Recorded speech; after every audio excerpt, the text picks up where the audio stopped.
আসসালামু আলাইকুম। চলে এলাম আরেকটি রেসিপি নিয়ে। আজকে বানাবো পমফ্রেট মাছের ঝাল।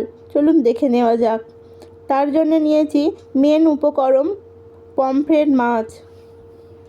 তাতে ভালোভাবে ধুয়ে হলুদ গুঁড়ো, লঙ্কা গুঁড়ো, পরিমাণ মতো নুন নিয়ে ভালোভাবে মশলা মাখিয়ে মাছটা কিছুক্ষণ রেখে দেবো। তারপরে একটা মিক্সারের জারে সাদা সরষে ও অল্প পরিমাণে কালো সরষে দেবো। তার সাথে কিছুটা পোস্তও দিয়েছি।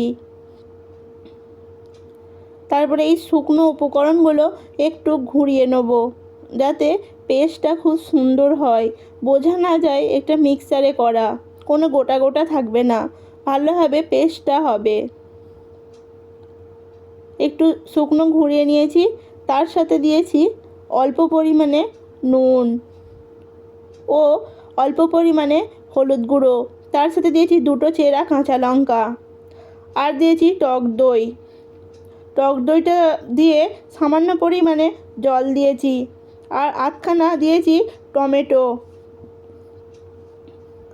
তারপরে পেস্টটা ভালোভাবে করে নেব।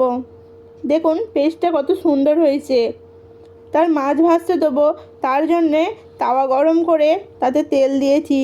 তেল গরম হয়ে এলে একটা একটা করে মাছ দিয়ে দেবো। খুব আস্তে করে দিতে হবে, নাহলে তেলটা ফুটে গায়ে লাগবার ভয় আছে। তাই আস্তে আস্তে দিয়ে সাবধানতার সাথে করতে হবে। একদিকটা হয়ে গেলে আর একদিকটা উল্টে দেবো।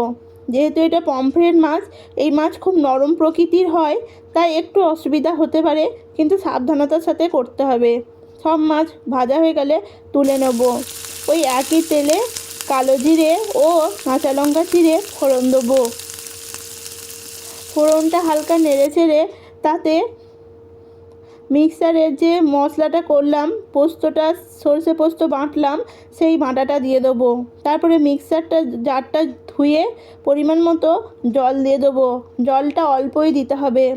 তারপরে মশলাটা ভালোভাবে নেড়ে চেড়ে অল্প পরিমাণে হলুদ গুঁড়ো দিয়ে দেবো। এতে আর কোনো মশলা দেবার প্রয়োজন নেই। এই সামান্য অল্প মশলাতেই রান্নাটা দুর্দান্ত হয়। একবার বানিয়ে দেখবেন খুব ভালো লাগবে।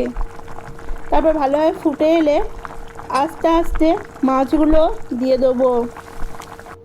আমার চ্যানেলে রান্নাগুলো যদি ভালো লেগে থাকে, একটু লাইক এবং সাবস্ক্রাইব করে দেবেন।